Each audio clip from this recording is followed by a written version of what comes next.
Honorable Chair of this session, dear colleagues, parliamentarians, I would like, first of all, to thank the Parliament of Indonesia for the successful organization of this assembly, and I extend my deepest appreciation to the people of Indonesia for their great hospitality.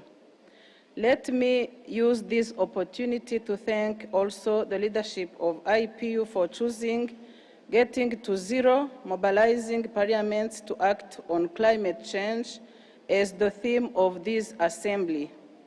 It is obvious that sustainable development and the welfare of the world population is only achievable if environment is protected and climate change is addressed appropriately.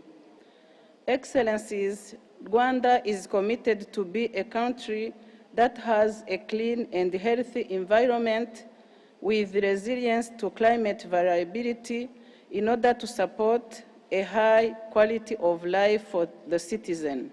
For this purpose, in 2003, the National Environment and Climate Change Policy was adopted and revised in 2019. Rwanda also took a strategic decision to opt for a green growth approach to sustainable development. Thus, a green growth and climate resilience strategy was adopted in 2011, currently under revision to align with the country's Vision 2050.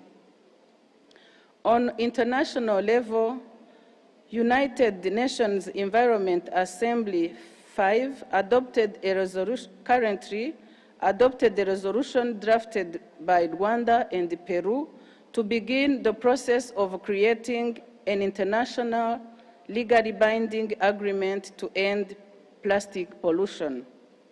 Excellencies, the Parliament of Rwanda has raised its interest in ensuring that government puts in place and implements appropriate legislations and strategies to address climate change. Among pillars of the Rwanda's vision regarding green growth and climate resilience, institutional arrangement and law establishment are key. The Parliament ensured the enacting of different laws on environment, climate change, as well as the ratification of international treaties on environment and climate change, including the Paris Agreement.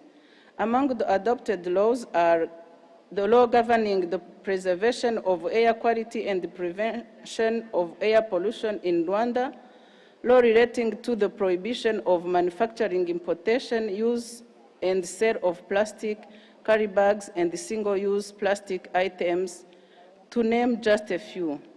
Using its oversight role, the Parliament of Rwanda conducts activities to assess the government on the implementation of the National Environment and Climate Change Policy and acts for its effectiveness.